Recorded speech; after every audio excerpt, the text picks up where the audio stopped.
Hello everyone and welcome to another short video on our own devices. I'm Jean Messier and today we are having a look at yet another style of flight computer or course corrector. This one generously sent to me by viewer David Albuquerque all the way from Faro in Portugal. So, obrigado David.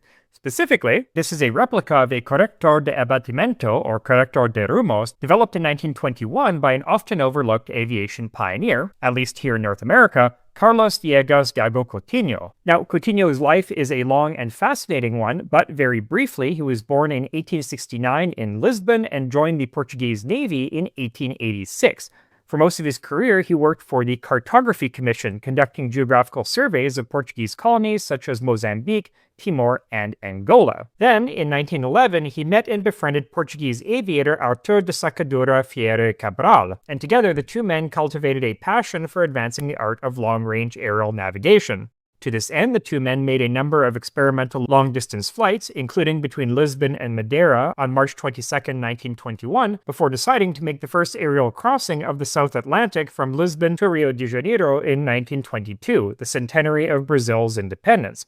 To carry out this flight, Coutinho and Cabral chose a British Fairey 3D Mark II seaplane, christened Lusitania. They also carried a pioneering instrument they had developed, the Bubble Sextant, which used a bubble level as an artificial horizon to allow sightings to be made even when the real horizon was not visible, such as at night or in overcast conditions. If you want to learn more about how this fascinating instrument and celestial navigation in general works, please check out my previous video on the subject, link in the description. Now, since the Lusitania did not have the range to make the journey non-stop, the flight was instead conducted in stages, with the Portuguese Navy cruiser NRP República acting as the support ship.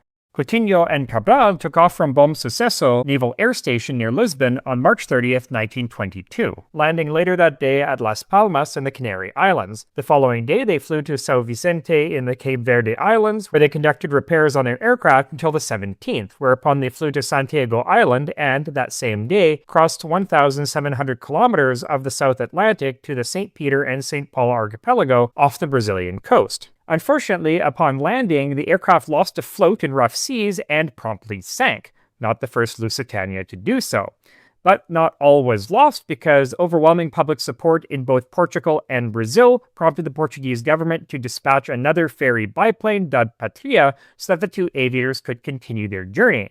On May 11th, they returned to the St. Peter and St. Paul Islands to pick up where they left off, but unfortunately, they soon ran into engine trouble, were forced to put down, and floated in the ocean for 9 hours until they were rescued by the British freighter SS City of Paris. Finally, the government sent a third aircraft dubbed Santa Cruz, and on June 5th, Coutinho and Cabral took off from Fernando Noronha and flew to Recife, Salvador da Bahia, Porto Seguro, Vitoria, and Rio de Janeiro. While total elapsed time between departure and arrival was a rather unimpressive 79 days, total flight time was only 62 hours and 26 minutes, much of this over open ocean, flying only on instruments. The two aviators were feted as heroes for their accomplishment, though unfortunately just 2 years later, Cabral disappeared on a flight over the English Channel at the age of 43.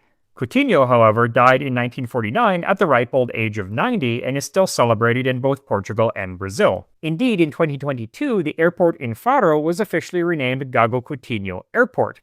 Now, according to David, who sent me this example, these replicas were given out to managers of that airport. But even cooler, after doing a little bit of digging, I discovered that these replicas were actually made as exhibits for the 1939 New York World's Fair. And indeed, on the back, you can see a stamp that's ripped off. On the original, there would have been the image of the Trilon and Perisphere, the official symbol of the fair. This was actually a custom stamp labeling this item an official exhibit.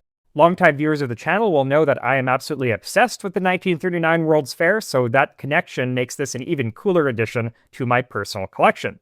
Anyway, with all that backstory out of the way, let's have a closer look at this instrument, which, as the description on the back states, was first used by Coutinho and Cabral on their 1921 flight from Lisbon to Madeira, and again on their 1922 transatlantic flight. Now, the main purpose of this instrument was to determine wind velocity and heading, and to do this, the pilot had to measure the drift of their aircraft relative to a fixed point on the ground.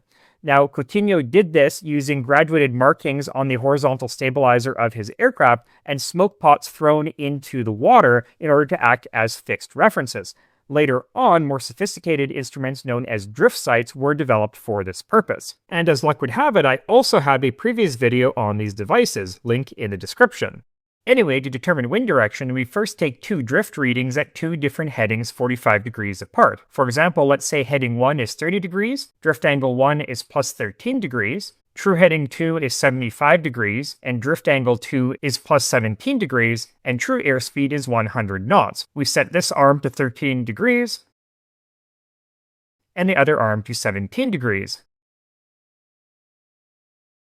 Then look at the intersection of the two. Unfortunately, this is a pretty crude decorative replica. The original instrument would have featured a number of other scales, so let's use an image of one for the rest of the demonstration. To determine wind direction, we would follow this curve from the intersection of the arms to this outer scale and read off the angle, 118 degrees. We then add this to heading 1 to get our wind direction, 148 degrees. Next, we follow the concentric curve from the intersection of the arms down to the bottom scale and read off 1.3, meaning our wind velocity is 0.3 times true airspeed, or 30 knots. The instrument can also be used like a regular course corrector to find the proper correction angle to maintain a given ground track, as well as our true ground speed. First, we go horizontally from the intersection of the arms to this outer scale to read 15 degrees, meaning we must turn 15 degrees from our first heading, that is, to a heading of 45 degrees. And second, we follow this curve from the intersection of the arms to the bottom scale and read 1.1. This means our ground speed is 1.1 times our true airspeed, or 110 knots.